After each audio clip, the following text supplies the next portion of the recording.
আসসালামু আলাইকুম। Hello viewers, চলে এলাম আপনাদের সামনে আরেকটা ভিডিওতে।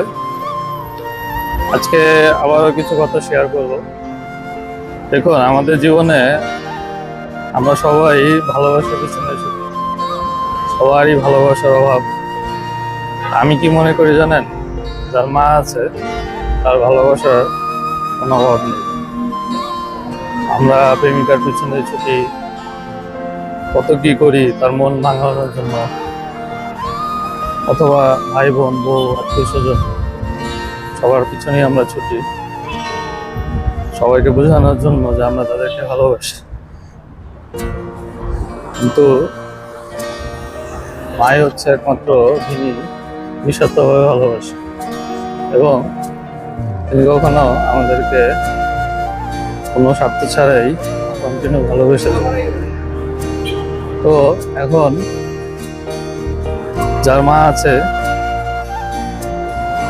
তার ভালোবাসার কমতি নেই, তার সব আছে, সেই সবচেয়ে ধনী, বিশেষ করে ভালোবাসার দিক থেকে।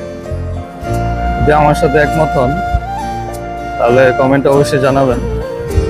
ভালো থাকবেন, দেখা হবে আরেকটা ভিডিওতে। আজকের মতো বিদায়।